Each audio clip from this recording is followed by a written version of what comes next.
मुल्क में एक कंपटीशन करवाया गया और वो कंपटीशन ये था कि सबसे बड़ा बेवकूफ कौन है। बड़ा अजीबोगरीब कंपटीशन था। बादशाह सलामत उस जमाने के होते थे, बादशाहों का काम ही ऐसा होता था। ढूंढो मुल्क में सबसे बड़ा बेवकूफ कौन है। बहुत सारे बेवकूफ आए, अपनी अपनी बेवकूफियां जाहिर की, वजीरों ने टेस्ट लिए, कंपटीशन किया गया। आखिर में रियलाइज हो गया सबसे बड़ा जो बेवकूफ है वो हमारी मुमलिकत में ये बंदा है। वो आया, बादशाह ने कहा आपने चेक कर लिया? कहा हमने चेक कर लिया। बादशाह ने अपनी सोने डायमंड की जो माला थी ना वो उतारी और उस शख्स के गले में डाल दी। थोड़े दिनों बाद उस बेवकूफ को पता चला कि बादशाह सलामत बड़े बीमार हो गए और जिंदगी की आखिरी घड़ियां हैं, बहुत ज्यादा बीमार हो गए। वो बेवकूफ पहुंच गया बादशाह साहब के पास। कहा बादशाह सलामत कैसे हैं आप, ठीक हैं? कहा बहुत हालत खराब है और अब तो ये दुनिया छोड़ने की तैयारी है, एंड ऑफ द लाइफ था। बेवकूफ था ना, कहता कहाँ जा रहे हैं आप? कहा ये जहान छोड़ के जा रहा हूं। अच्छा आप ये दुनिया छोड़ देंगे? कहा बस ये दुनिया आप छोड़ दूंगा।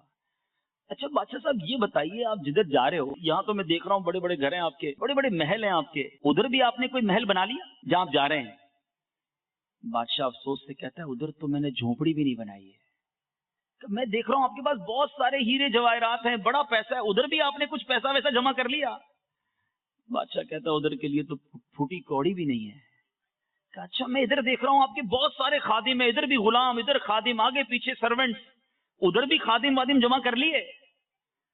बादशाह कहता उधर के लिए तो कुछ भी नहीं है। वो बेवकूफ दरअसल अक्लमंद था। उसने अपनी वो माला उतारी और बादशाह के गले में डाल दी।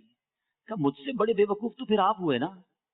आपको पता है आप कहीं जा रहे हैं, ये सब छोड़ के जा रहे हैं, इतने बड़े बंगले हैं यहाँ पर, उधर कुछ नहीं बनाया। आपको पता है सब छोड़ के जा रहे हैं, इधर इतना पैसा, उधर कुछ नहीं जमा करवाया, तो मुझसे बड़े बेवकूफ तो आप हुए।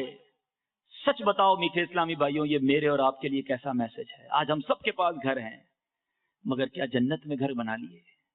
आज हम सबके बेडरूम बड़े अच्छे हैं, मगर कितने टाइम रहेंगे इस बेडरूम में? तकिया अच्छा नहीं है यार, जरा आजकल सॉफ्ट वाला तकिया चाहिए।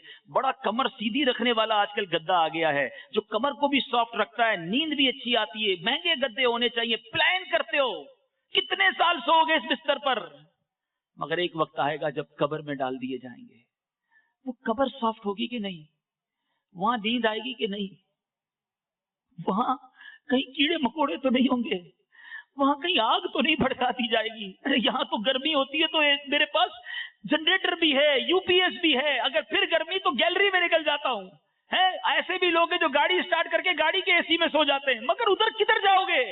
न माँ साथ होगी, न बाप साथ होगा, न दोस्त होंगे। हम 2 गज की कब्र में अकेले होंगे। खुदारा उधर की तैयारी कर लो। इस दुनिया में रहकर कुछ ऐसा कर जाओ कि कब